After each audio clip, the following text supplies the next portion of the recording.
मैं तुमसे सच कहता हूं, भाई बहन बुजुर्गों सब ने कहना है, मैं तुमसे सच कहता हूं, जो इस पहाड़ से कहे तो उखड़ कर समुद्र में जा पड़ और अपने दिल में शक ना करे बल्कि यकीन करे, जो कहता है वो हो जाएगा तो उसके लिए वो ही होगा। एक बार फिर सामने आखिर तक कहना है, आखिरी बात कहना है, मैं तुमसे सच कहता हूं, जो किस पहाड़ से कहे तो उखड़ कर समुद्र में जा पड़ और अपने दिल में शक ना करे बल्कि यकीन करे कि जो कहता है वो हो जाएगा तो उसके लिए वो ही होगा। खुदा आप सबको बड़ी बरकत दे। हालेलुया। आप बैठ सकते हैं। अगर आज का कलाम आपने दिल में ले लिया, दिल में ले लिया, कई बार हम कानों से सुनते हैं, कानों से निकल जाता है, उसका फायदा नहीं है। लेकिन अगर आज ने आप खुदा का कलाम दिल से ले लिया और मुंह से बोलना शुरू कर दिया, मैं क्या कह रहा हूं, दिल से ले लिया और मुंह से बोलना शुरू कर दिया, जो कुछ पिछले 25, 30, 35 सालों में नहीं हुआ है, इन दिनों में होना शुरू हो जाएगा। और ये मैं ना करूंगा ना आप करेंगे, हमारा यहोवा पाक खुदा खुदा कदूस यीशु मसीह नासरी करेगा। हालेलुया। क्योंकि लिखा है, उसने कहा कि मैं तुमसे सच कहता हूं। ये यीशु ने अल्फाज कहे कि अगर तुम खुदा पर ईमान रखते हो तो मैं तुमसे सच कहता हूं कि अगर तू पहाड़ से कहेगा उखड़ कर समुद्र में जा पड़ और अपने दिल में शक ना करे, अपने दिल में शक, तो जो कहता है तेरे लिए, ये किसी मिशन के लोगों को नहीं कहा गया, ये किसी पास्टर, फादर या किसी चेयरमैन या किसी बिशप को नहीं कहा गया। वो जितने लोग जो उसके खून से धुल चुके हैं, जिन्होंने आज उसको अपनी जिंदगी दे दी है, जिसके घर में बैठे हैं, आप खुदा के घर में बैठे हैं, ये कलाम आपके लिए है। और मैं यकीन से कहता हूं, फिर से कहता हूं, वो सारी चीजें जितने सालों में आपके खानदान में दुरुस्त नहीं हो सकी हैं, आपके रुपए पैसे में दुरुस्त नहीं हो सकी हैं, आपकी अज़वाजी जिंदगी में दुरुस्त नहीं हो सकी हैं, और खुदा के फजल से ये कलाम आपके खानदान की बुनियाद को हटा डालेगा और बदल डालेगा। आपके बच्चे तब्दील हो जाएंगे, आपके बदन में तब्दीली आ जाएगी, आपकी सोचों में तब्दीली आ जाएगी, आपके ख्यालात में तब्दीली आ जाएगी, आपके स्वाद में तब्दीली आ जाएगी, और कोई बांझ नहीं रहेगा, कोई गरीब नहीं रहेगा, और कोई लंगड़ा नहीं रहेगा, और कोई प्यारा नहीं रहेगा, क्योंकि उसके कलाम में कुदरत पाई जाती है। सारी चीजें खत्म हो जाएगी, लेकिन उसका कलाम कभी खत्म नहीं होगा। और वही कलाम है जिसके बारे में लिखा है, इब्तिदा में कलाम था, कलाम खुदा के साथ था और कलाम खुदा था, और यही फजल और सच्चाई से मामूर होगा और मायत में रहा, और यही कलाम जिस तरफ जाता मौत से हो जाते, लाजर से मुलाकात होती, लाजर जिंदा हो जाता, कोई से मुलाकात हो, जिधर जिधर ये कलाम जाता, और वो कलाम खुदा का कलमा, खुदा का बेटा, खुदा का कलाम था, यीशु मसीह है। हालेलुया। जब आप खुदा के कलाम को, खुदा के कलमे को, खुदा के बेटे को बोलते हैं तो वो काम करता है। हालेलुया। कहें, आज का कलाम मेरे लिए है, आज का कलाम मेरे निजात के लिए है, आज का कलाम मेरी शफा के लिए है। आमीन। अभी जो तलावत आपके सामने की गई, यहां पर एक औरत है जो 12 साल से बीमार है। ये 12 सालों से दुख उठा रही है, बहुत सारा इलाज करवा चुकी है।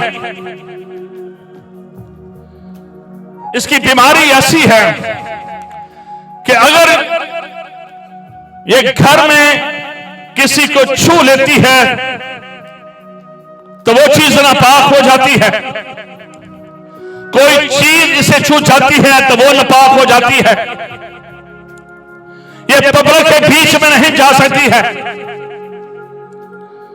ये इबादत में नहीं जा सकती है। रूहानी तौर पर इसका खुदा के साथ कोई तल्लुक नहीं है, ये हैकल नहीं जा सकती है। और अगर ऐसी औरत किसी को पता चल जाए कि इसकी ये बीमारी है और ये आदमियों के बीच में है, तो उस वक्त के खुदा के लोग कोड़ियों को, ऐसी औरतों को पत्थर मार मार कर संसार कर देते थे, खत्म कर देते थे कि ये इतनी नापाक होने के बावजूद ये मर्दों के बीच में क्यों आ गई है और ये औरतों के बीच में क्यों आ गई है। ये औरत जिस्मानी तौर पर, रूहानी तौर पर, मुआशी तौर पर, मजहबी तौर पर यह अपना सब कुछ खत्म कर चुकी है। 12 साल ये डॉक्टरों के पीछे ये दौड़ लगाती रही है। 12 साल जहां कहीं किसी ने बताया वहां पर इलाज के लिए चली जा, ये वहां पर भाग कर चली जाती। जो भी इसके पास प्यार, पैसा, सोना चांदी था, ये अपने इलाज के लिए खर्च कर चुकी है। अब इसके बदन में खून नहीं, इसके बदन में दम नहीं, इसका चेहरा येलो हुआ है, कमजोरी है, चल फिर भी नहीं सकती, इंतहाई कमजोर है। लेकिन उसके बावजूद ये औरत मरी नहीं है, ये मरी नहीं। इतना सब कुछ कमजोर होने के बावजूद भी खुदा ने इसको कायम रखा है। मेरे टाइम इब्लीस हमारी जिंदगी में हमारे ख्वाबों को, हमारे सपनों को, हमारी बुलाहट को हमारी जिंदगी से खत्म कर देता है। लेकिन खुदा हमें जिंदा रखता है अपना जलाल ज़ाहिर करने के लिए। अगर आप बीमारी से थक चुके हैं, हार चुके हैं, तो इस बात को याद रखें, आज मैं खुदा के कलाम के वसीला से आपको एक नई उम्मीद और एक नया हौसला देना चाहता। ये औरत भी मरी नहीं है, लेकिन ये हर रोज मरती, हर रोज सुबह उठती और कहती कि शायद आज मेरा आखिरी दिन है। कई बार परेशानियां, दुख और मसाइल और कर्जे, बच्चों की फिक्र, अज़वाजी फिक्र, रिश्तेदारों की फिक्र इतनी बढ़ जाती है कि बाज़ औक़ात खुदकशी करने को दिल करता है, मर जाने को दिल करता है, आग लगाने को दिल करता है। जब बाज़ औक़ात ताने सुनने पड़ते हैं, दुख और मुसीबतों से गुजरना पड़ता है, बीमारी सांस नहीं लेने देती है और प्यार पैसा होता नहीं है, इंसान इस दुनिया को बाय बाय कहने पर मजबूर हो जाता है।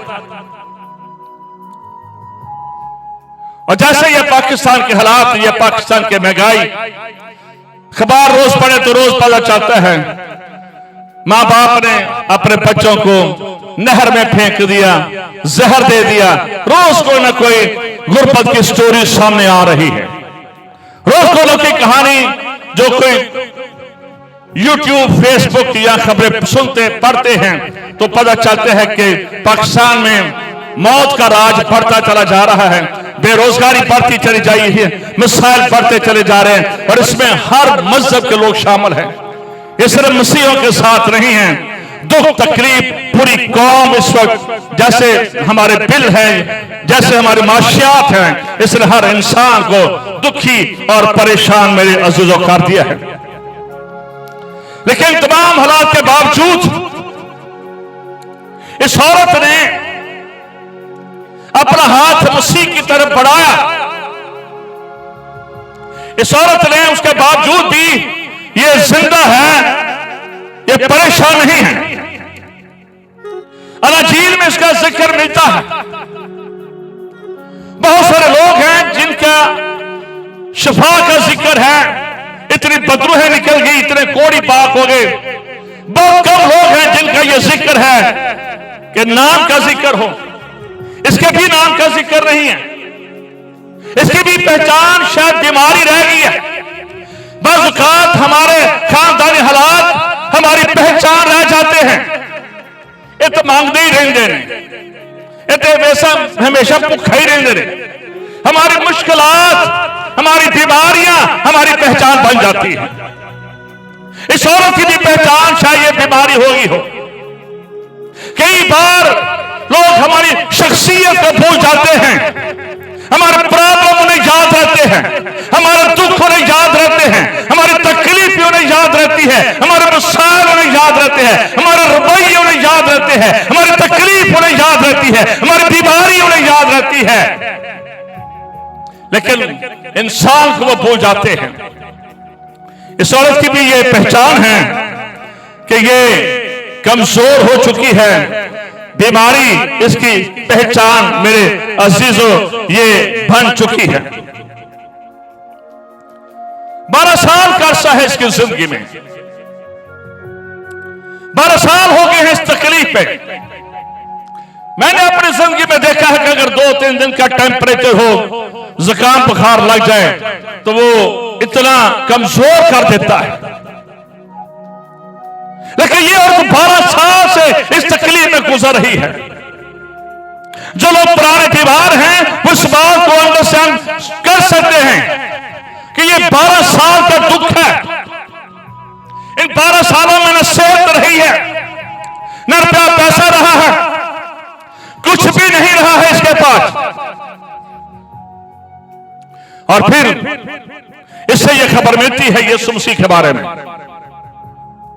इसे यह खबर मिलती है एक मसीहा है जो हमारे दुखों में हमारा मुदावा है।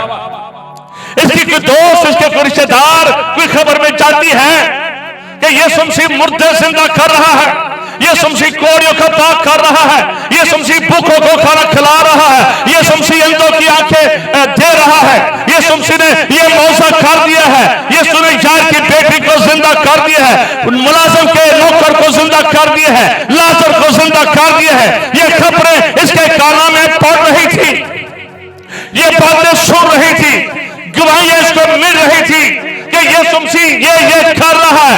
ये कलाम सुनती रही है, ये कलाम को दिल में रखती रही है। सुन सुन कर इसके अंदर ये ईमान पैदा हो गया है, ईमान पैदा हो गया है कि मैं यीशु के पास जाऊंगी, उसकी पेशाब को छू लूंगी, और जब उसकी पेशाब को छू लूंगी तो मैं अच्छी हो जाऊंगी, मैं बीमार नहीं रहूंगी, मुझे कमजोर से जोर में जाएगा और मेरी बीमारी जोर में तब्दील हो जाएगी। सुनते सुनते इसका ईमान बेहतर होना शुरू हो गया। इंसान बीमार हो तो उसका ईमान भी कमजोर हो जाता है। लेकिन इस बात को याद रखें, आज आपने खुदा से यही कहना है, खुदा मेरी बेअतकादी को दूर कर, कहे मेरे पीछे, खुदा मेरी बेअतकादी को दूर कर दे, मेरे शक को दूर कर दे, मेरी बेअतकादी को दूर कर दे। बेअतकादी, कामतकादी, शक हमारे बड़े बड़े मौजों को रोक देता है। खुदा हमारी जिंदगी में बड़े काम करना चाहता है। यीशु मसीह ने खुद फरमाया ईमान लाने वालों के दरमियान मौसात होंगे, लेकिन मार हमें कहां पर पड़ती है? इब्लीस हमारे जहन के साथ खेलता है, वो हमारी सोचों के साथ खेलता है, वो हमारे ख्यालात के साथ खेलता है। वो आपके दिल में ये शक डालेगा, तुझे इतने साल हो गए हैं, अब तेरा कुछ नहीं हो सकता है, इतनी देर से तेरे घर में लड़ाई है, ये लड़ाई खत्म नहीं हो सकती है, तुझे 20 साल हो गए हैं, अब तू मां नहीं बन सकती है, तू इतना बुरा हो गया है, तेरे कुछ भी नहीं हो सकता है, तेरे घर में बरकत नहीं आ सकती है, फरिश्ते भी उतर आए तो तेरे घर के हालात तब्दील नहीं हो सकते हैं। इब्लीस हमारी जिंदगी में शक का जहर घोलता रहता है, वो हमारे जहन के साथ, हमारे दिल के साथ खेलता रहता है, वो हमारे दिल में ये हमेशा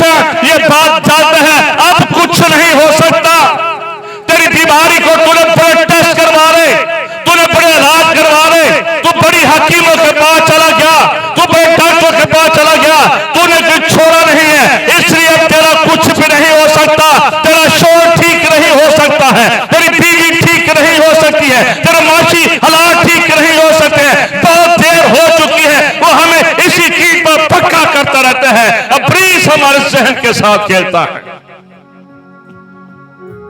वो आपकी आंखें खुदा की तरफ लगने नहीं देता है। वो खुदा के कलाम को हमारे जिंदगी में नहीं आने देता है। वो खुदा के कलाम को हमारे जिंदगी से चुरा लेता है। हालांकि यीशु मसीह ने कहा, मैं तुमसे सच सच कहता हूं। ये मेरे लिए है, ये इन खादमों के लिए है, ये आप सब के लिए है, जिन तक बाहर आवाज जा रही है उनके लिए। मैं तुमसे सच कहता हूं कि अगर तू पहाड़ से कहेगा, परवीन अगर तू पहाड़ से कहेगी, परवेज अगर तू पहाड़ से कहेगा, जेम्स मसीह अगर तू पहाड़ से कहेगा, तो पहाड़ उखड़कर तेरे कहने से कहां जा पड़ेगा? समुद्र में जा पड़ेगा। पहाड़ बड़े बड़े होते हैं जो हमें बड़ी बड़ी मुसीबत को पेश करते हैं, बड़े दुख को पेश करते हैं, लेकिन यीशु कह रहा है, अगर तू ईमान रखेगा, खुदा पर ईमान रखेगा, मेरे कलाम पर ईमान रखेगा, मेरी बातों पर ईमान रखेगा, तो जो तू कहेगा तेरे लिए हो जाएगा। तेरे सामने कोई पहाड़ नहीं रहेगा। तेरे सामने कैसे के पहाड़ मैदान हो जाएंगे, मुश्किलात के पहाड़ मैदान हो जाएंगे। हमेशा हमने उसे अपने लिए मुश्किल बनाया है। यही इब्लीस हमारे जहन में खुदा के कलाम में लिखा है, मौत और जिंदगी जुबान के काबू में है। क्या लिखा है? मौत और जिंदगी जुबान के काबू में है। आप अपने लिए मौत पैदा करते हैं, आप अपने लिए लानत पैदा करते हैं, या आप अपने लिए जिंदगी पैदा करते हैं, या आप अपने लिए खुशहाली पैदा करते हैं। आपके मुंह में है सब कुछ, आपके इख्तियार में है सब कुछ।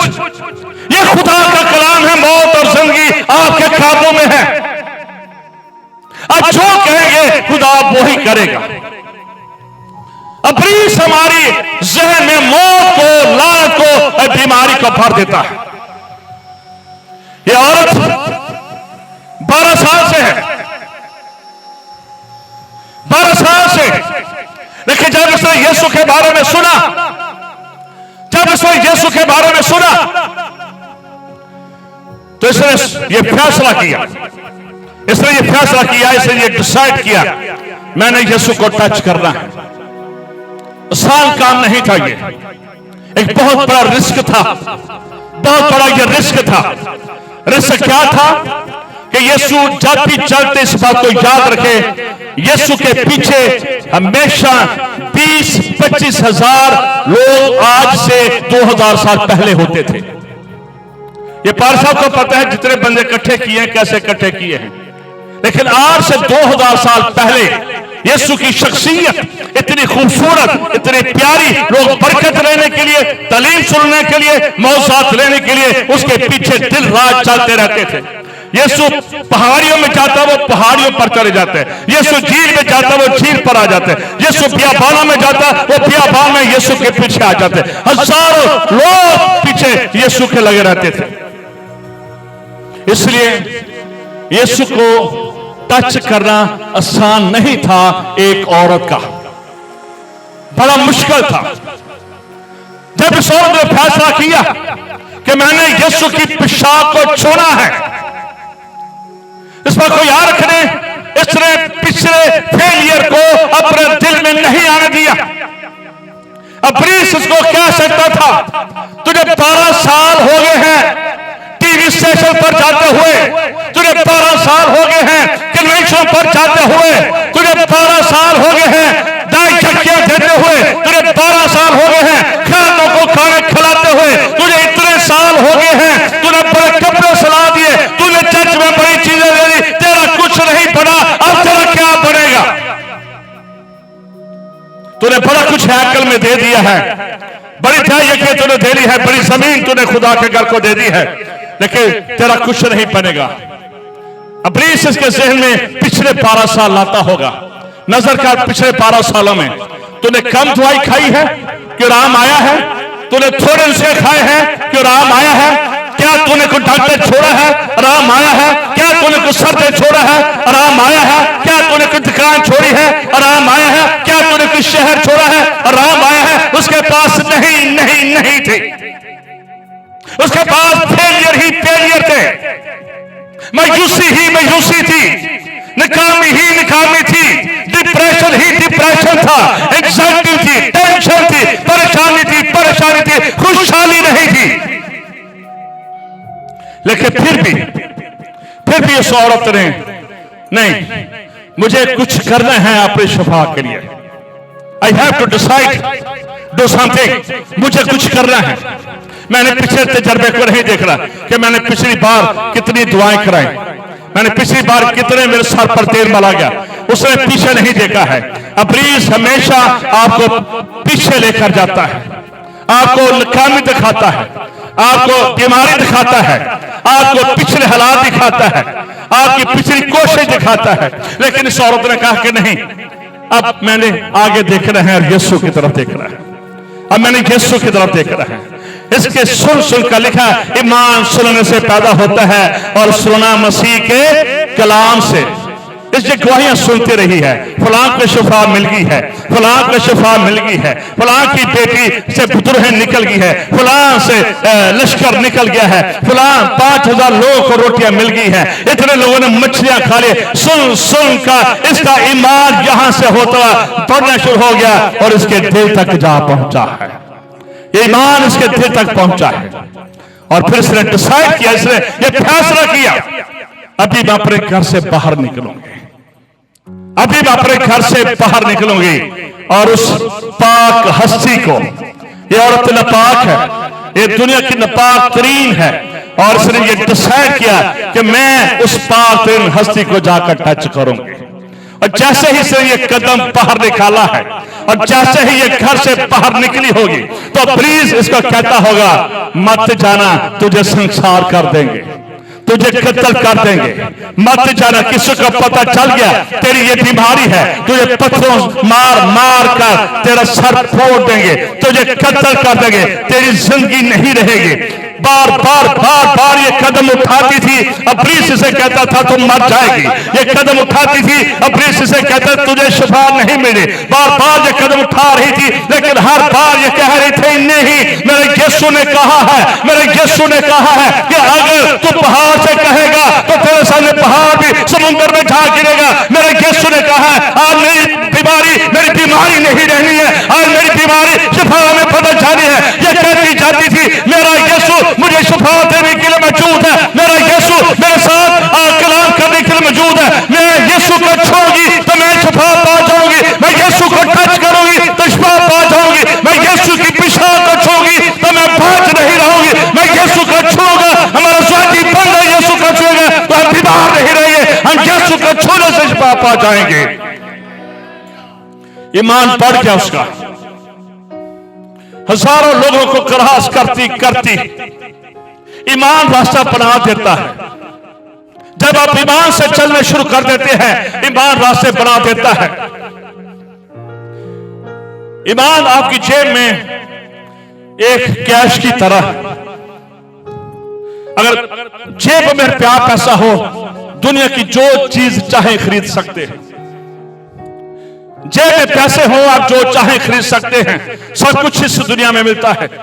और ईमान भी जेब में है तो सामानों से जो चाहे खुदा से ले सकते हैं। और ईमान जेब में है, ईमान दिल में है, ईमान दिमाग में है तो आप खुदा से सब कुछ ले सकते हैं। लिखा है हमारे ईमान को कभी फेल नहीं होने देता। उसने सौरों से कहा जा, तेरी मां ने तुझे अच्छा किया, तेरी मां ने तुझे अच्छा किया। इस बात को याद रखें। इब्लीस हमारे जहन में, ये औरत गई है, ये यीशु तक पहुंची है, बड़ी मुश्किल से पहुंची है, और इसने बड़े ईमान के साथ यीशु की पोशाक को टच कर लिया। कितनी बार इब्लीस ने इसके दिल में डाला होगा। मैं फिर से कह रहा हूं, ज्यूश औरतों को पसंद नहीं करते थे कि वो बीच बजबे में आए। वो दुआ करते थे तेरा शुक्र हो तूने हमें औरत नहीं बनाया। वो इतनी इज्जत नहीं देते थे जो मसीहत में आपको मिलती है औरतों को। ज्यूश ऐसा नहीं करते थे, वो औरतों को पसंद नहीं करते थे। हैकल के अंदर औरतों का हाथा अलहदा होता था और मर्दों का हाथा अलहदा होता था। इसलिए इब्लीस ने जितनी भी तीर इस पर चलाने थे चला दिए, लेकिन इस औरत ने हिम्मत नहीं हारी। अगर आप हिम्मत हार चुके हैं तो मैं आपसे ये कहना चाहता हूं, आज इस कलाम को अपनी जिंदगी में ले ले। मैं तुमसे सच कहता हूं, अगर तू पहाड़ से कहेगा, भाई खुदा ने आपसे कहा है, खुदा ने आपसे कहा है, खुदा ने आपसे कहा है, खुदा ने आपसे कहा है। जब इस बात को याद रखें, जब आप कहते हैं, जब आप कहते हैं तो खुदा कर देता है। जब खुदा के लोग मुल्क मिस्र की गुलामी से निकले तो पानी नहीं था, मूसा और हारून के खिलाफ हो गए और खुदा से मूसा हारून ने खुदा से मिलने की रिक्वेस्ट की, ये हमें मारने लगे हैं। तो खुदा ने कहा मूसा से कि जा, मैं तुझे चट्टान दिखाता हूं और चट्टान से क्या कि पानी दे। ये दूसरा वाक्य है, उस चट्टान से क्या कि पानी दे। और जब मूसा जाता है वहां पर और चट्टान पर 2 बार छड़ी मारता है तो वहां से पानी निकल आता है, पानी निकल आता है। वो पानी पूरी बनी इस्राएल पीती है। और इब्रानियों के खाते में लिखा है वो चट्टान यीशु मसीह नासरी है, वो चट्टान यीशु मसीह नासरी है। गिनती की किताब में, खरूज की किताब में मूसा ने 2 बार चट्टान से पानी निकाला, एक बार छड़ी मारते हैं, एक बार कहने से। और आज भी चट्टान यीशु मसीह है। यीशु ने कहा कि जो कुछ तू जुबान से कहेगा मैं तेरे लफ्जों को जिंदगी दूंगा, जो कुछ तू अपने लिए कहेगी मैं तेरे लफ्जों को जिंदगी दूंगा, जो कुछ तू अपने ईमान से बोलेगी मैं तेरे लफ्जों को जिंदगी दूंगा। खुदा करता है जब उसके लोग कहते हैं। इस बात को याद रखें, हम कहते नहीं हैं। अब प्लीज हमें इस बात को याद रखें। और जहां पर लिखा है कि दिल में शक ना करें, इब्लीस हमेशा हमारी जिंदगी में शक डालता है। यह नहीं हो सकता है, बस उसने यही रखना है, यह नहीं हो सकता है। और हमारा भी ध्यान खुदा की तरफ नहीं होता है। ईसाई के शुरू में लिखा है अगर तुम खुदा पर ईमान रखो, चर्च पर ईमान नहीं, पादरी कमर पर ईमान नहीं, पास्टर गुलजार पर ईमान नहीं, खुदा पर ईमान रखो और खुदा के कलाम को बोलो, यीशु के कलाम को बोलो। यीशु ने कहा था अगर तू पहाड़ से कहेगा, पहाड़ बड़े दुखों को, बड़ी मुसीबतों को, बड़ी परेशानियों को, बड़ी तकलीफों को ज़ाहिर करते हैं, तो यीशु ने कहा कि वो जो जिंदगी में जो चीजें तुझे बड़ी बड़ी नजर आ रही हैं, पहाड़ नजर आ रहे हैं, अगर तू कहेगा वो भी तेरे सामने रेजा रेजा हो जाएंगे, अगर तू दिल में शक ना करे। खुदा ने आपके मुंह में कलाम को और बरकत को और शिफा को रखा है। आज के चर्च ने इसका फायदा नहीं उठाया, हमने इसका फायदा नहीं उठाया है, हमने कभी इसको अपने लिए इस्तेमाल नहीं किया। लेकिन मैं आपको बताना चाहता हूं, ये साथी यहां पर मौजूद हैं, हमारे एक छोटी बेटी है, ये कलाम हमारे चर्च में भी चल रहा है। मैं तुमसे सच कहता हूं कि अगर तू पहाड़ से कहेगा तो उखड़ कर समुद्र में जा पड़। तो उस बेटी को 3 साल की है, 3 साल की, उसको कैंसर हो गया। हम सारे साथी गए, कैंसर क्लियर उसका, उसके हम घर में गए, उसको जाकर हमने नाइट किया और इसी आयत को बोला, इसी आयत को कि मैं तुमसे सच कहता हूं, इसी आयत को बोला। सब हम सारे दुआ कर रहे थे उसके लिए, इसी आयत को बोला कि कैंसर के पहाड़ को हम रेजा रेजा करते हैं। नाइट किया, अब उसके मां बाप को बोला इसका टेस्ट करवाएं। अब वो टेस्ट नहीं करवा रहे थे, वो डर रहे थे बेटे, उन्होंने टेस्ट ना करवाया। फिर 2-4 दिन बाद टेस्ट करवाया, 2-4 दिन बाद टेस्ट करवाया और खुदा के फजल से परसों उसकी रिपोर्ट आई है, उसका कैंसर जा चुका है। जो आप कहते हैं खुदा सुनता है, खुदा सुनता है जब आप कहते हैं। ये नहीं कि ये सिर्फ इख्तियार मेरे पास है, जो भी यीशु के खून से धुल चुका है। आपको घर में क्या नजर आ रहा है कहना शुरू कर दीजिए।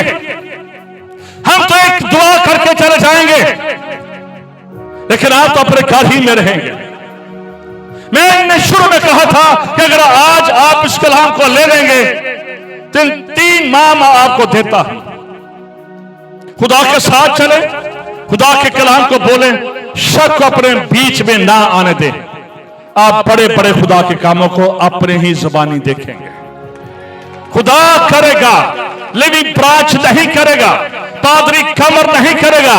मेरा और आपका यीशु मसीह नासरी, जलाल का बादशाह, यहूदा का शहर बब्बर, बादशाहों का बादशाह, अल्फा और ओमेगा, अव्वल और आखिर, इब्तिदा और इंतहा, असली खुदा, जलाली खुदा यीशु मसीह नासरी करेगा। और आप ये ईमान रखेंगे कि ये खात्म करेंगे तो फिर कुछ नहीं जो होना। ये एक चीज इधर से इधर नहीं होगी, इधर से इधर नहीं होगी। हम सब कमजोर हैं, सिर्फ और सिर्फ हमने कहना है करने वाली खुदा की जात है।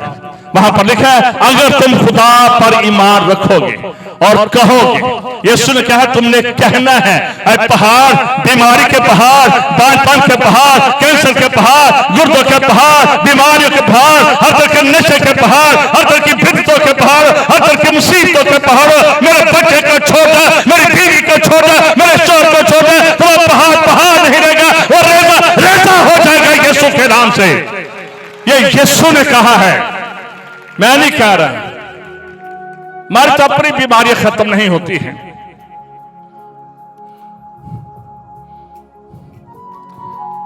हम प्रैक्टिस नहीं करते। मैं मार्च के महीने में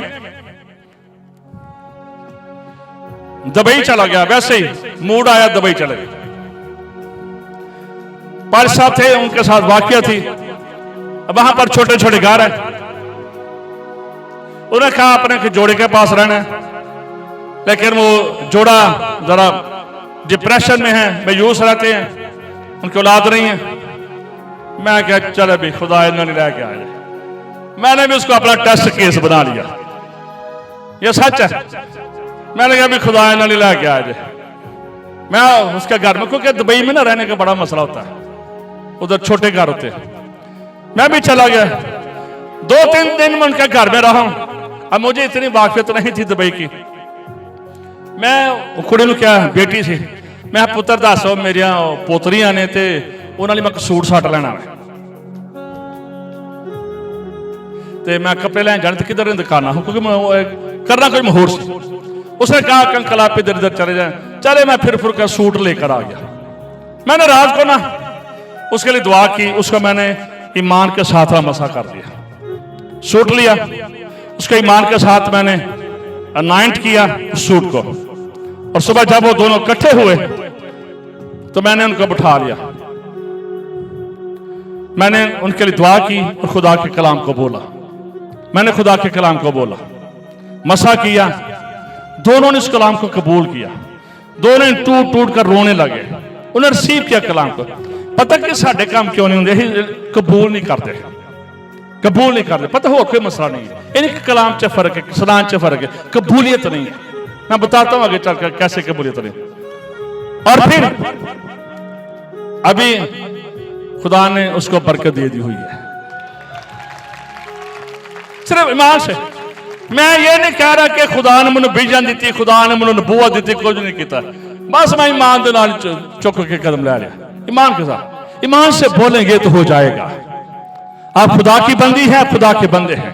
अपने हालात के लिए बेहतर बोलना शुरू करें, दाएं बाएं मत देखें, खुदा की तरफ देखें।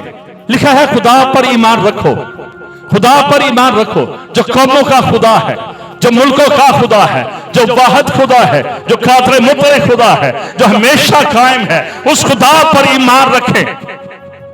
जकरिया काहिन, जिसकी बीवी का नाम लिशबा है,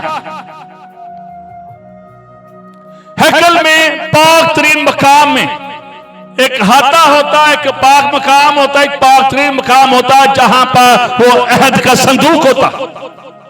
ये वहां पर खिदमत कर रहा है जकरिया काहिन।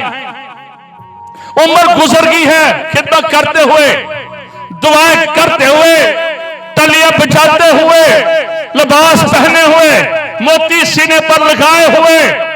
उम्र गुजर गई है, पाक तरीन मकाम में दुआ देते हुए फरिश्ता आ गया जबराइल। पता ना जबराइल फरिश्ता आया था उसके पास, क्या कहता है, जकरिया और मिस्टर जकरिया तुम्हारी दुआएं सुन ली गई। क्या कहता है जकरिया? तुम्हारी दुआएं सुन ली गई हैं। तेरे लिए, सुने, तेरे लिए तेरी बीवी के हां बेटा पैदा होगा। तेरी खातर, कि बंदों की खातर खुदा उसके खानदान को बरकत देता है, कि बंदियों की खातर खुदा उसके खानदान को बरकत देता है। तेरे लिए तेरी बीवी के हां बेटा होगा। आगे जकरिया क्या कहता है? नहीं भाईजान जबराइल इंज नहीं हो सकता, नहीं भाईजान जबराइल इंज नहीं हो सकता। त्यानू नहीं पता मेरी बीवी तो हम बड़ी बुढ़ी हो गई जे, और तो गुर्दे फेल हो गए जे, और मैदा फेल हो गया जे, और तो ऐसे दिया गोलियां खा दी, वो चल नहीं सकती। पढ़े जाकर वहां पर यही लिखा, लूका के इंजील लिखा कि उम्र सीधा हो गई, मैं भी बुढ़ा हूं। पूरी उम्र दुआ करते रहे हैं हमें औलाद दे। खुदा ने सुन ली है दुआ, फरिश्ता भेज दिया है, जा जाके मेरे बंदे को दस सुन लीजिए, तो गो मानते नहीं पे। हूं शक है, हैकल में यह तजर्बा हो रहा है। कहां पर तजर्बा हो रहा है? यह किसी गली मोहल्ले में नहीं, यह पार्थिव मकाम में, जहां पर कोई और शख्स नहीं जा सकता है, कोई और कह नहीं जा सकता है। पार्थिव मकाम में यह तजर्बा हो रहा है। फरिश्ता वहां पर पहुंच गया है और फरिश्ता कह रहा है तेरे बेटा होगा, और कहना नहीं होना। पढ़िएगा, दुआएं करते रहे। कई बार हम दुआएं करते रहते, ईमान मून कोई नहीं होता। मैं दुआ करी चलो, जकरिया दुआ करन दिया, बुढ़ी भी दुआ करनी, खुदा सानू बुढ़ापे जी दे रहे दे सही। और जब वो खबर लेकर आया है तो मानदा ही कोई नहीं प्या गो। फरिश्ता है जबराइल। जबराइल कौन है? जो खुदा की हजूरी में खड़ा रहता है। जबराइल है जो मुकद्दसा मरियम के पास भेजा गया था। जबराइल वो फरिश्ता है जो खुदा के पैगाम को इंसानों तक पहुंचाता है। जबराइल वो फरिश्ता है जो जकरिया के पास आया और मुकद्दसा मां मरियम के पास आया। और जब जकरिया के पास आया है तो जकरिया उस कलाम को ही नहीं ले रहा। पूरी उम्र गुजर गई है, दुआएं करते, ईमान आने का भी नहीं है कि खुदा कम करेगा। एक आने का ईमान भी नहीं है। मैं बुढ़ा, मेरी बीवी बुढ़ी, हम बूढ़े हो चुके हैं, हम रिटायर हो चुके हैं, हमारी हड्डियों में इतना दम नहीं है, हमारे अंदर प्रोडक्शन पावर नहीं है, हम कुछ भी नहीं कर सकते हैं। हम दोनों ही ओल्ड एज है, दोनों ही रिटायर हो चुके हैं। तो दोनों ही कहें के कबीले से तल्लक रखने वाले, उसकी बीवी भी कहाने से तल्लक रखती है, जकरिया भी कहाने से तल्लक रखता है। दोनों ही ईमानदार घरानों से है, ईमान एक आने का भी नहीं आ जाए। चर्च की भी यही हालत है, दुआएं करते रहते हैं, ईमान खुदा के कलाम पर नहीं होता है। आज इसी को आपने ब्रेक करना है। अगर आज आप ईमान को ब्रेक, आज आप शक को ब्रेक कर जाएंगे और ईमान की एक्सरसाइज कर जाएंगे, ईमान की बोलना शुरू कर देंगे और कहना शुरू कर देंगे, खुदा मेरा चौपाल है मुझे कभी ना होगी, खुदा मेरा चौपाल है मुझे कभी ना होगी। वो मुझे हर हरी चरागाहों पर बिठाता और राहत के चश्मों के पास ले जाता है। उसने मेरे सर पर तेल मला है, उसने मेरा पहला प्रेस किया है। और जब आप खुदा के कलाम को बोलेंगे, आपको ना सोने की कमी होगी, ना चांदी की कमी होगी, ना मुसाइल की कमी होगी, ना जिनात की कमी होगी, ना बरकत की कमी होगी, ना शफा की कमी होगी, ना खुदा की हजूरी की कमी होगी, ना खुदा के कलाम की कमी होगी। When you speak the word of God, इसलिए यीशु कह रहा था, मैं तुमसे सच कहता हूं, अगर तू कलाम बोलेगी तेरे हालात तब्दील हो जाएंगे। मैंने बताया कई बार हम कलाम नहीं बोलते हैं, कलाम बोलते हैं, मुंह से बोलते हैं और उसमें दिल शामिल नहीं होता है। अबलीस हमारे दिल में शक का बीज बोता है, लेकिन जब हम दिल से बोलेंगे और मुंह से कहेंगे तो बड़े बड़े पहाड़ मैदान हो जाएंगे, बड़े बड़े पहाड़ मैदान हो जाएंगे, बड़े बड़े पहाड़ मैदान हो जाएंगे। हम इस कलाम की एक्सरसाइज कर रहे हैं, मेरे साथी इस कलाम की एक्सरसाइज कर रहे हैं। इन सब के पास कोई ना कोई गवाही मौजूद है, कोई ना कोई गवाही मौजूद है जो हमने सिर्फ इन 2 माह में हासिल कर ली है। इन 2 माह में हमारे पास गवाहियों की लाइन लग गई है। सिर्फ बोलकर हम भी शायद बोलते थे, मुंह से बोलते थे, कानों से सुनते थे, लेकिन जब यह रेवलेशन बन गया है तो सब कुछ ही बदल गया है। आज ये कलाम आपका रेवलेशन बन जाए। ये औरत को 12 साल से है, 12 साल उसके पीछे नहीं रहे हैं। अब वो इसी बात की है कि मेरे यीशु को मैंने छूना है। ये कहती जाती होगी, जैसे जैसे ये यीशु की तरफ जा रही थी, ये कहती जा रही थी, ये कलाम बोल रही थी कि मैं खुदा के कलमे को छूंगी, मैं मुजस्सम कलाम को छूंगी, मैं यीशु नासरी को छूंगी, मैं उसके इख्तियार को छूंगी, मैं उसके मसशुदा पोशाक को छूंगी, मैं उसे टच करूंगी तो ये मेरी बीमारी जो 12 साल से है मेरे बदन से जाती रहेगी और मेरा बदन शिफा पा जाएगा। यीशु की कुदरत ये मेरे लिए करेगी।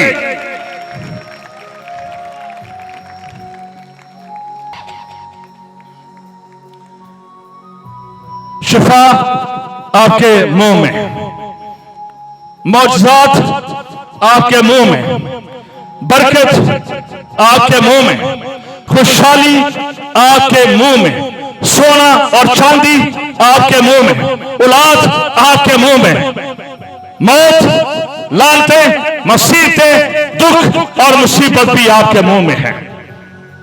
आप अपने लिए क्या चुनते हैं? आप अपने लिए क्या चुनते हैं? इस औरत ने जो कि नापाक थी, इसको जिंदा रहने का उस दौर में इख्तियार नहीं था, किसी को टच करने का इख्तियार नहीं था, लेकिन उसी कमजोरी में आसमानों की, जमीन की पाक तरीन हस्ती को इसने टच कर लिया। पाक तरीन हस्ती को इसने टच कर लिया, यीशु मसीह को इसने टच कर लिया। जब यीशु को टच कर लिया तो यही अपने खानदान में फिर से एक कारआमद औरत बन गई। हालेलुया।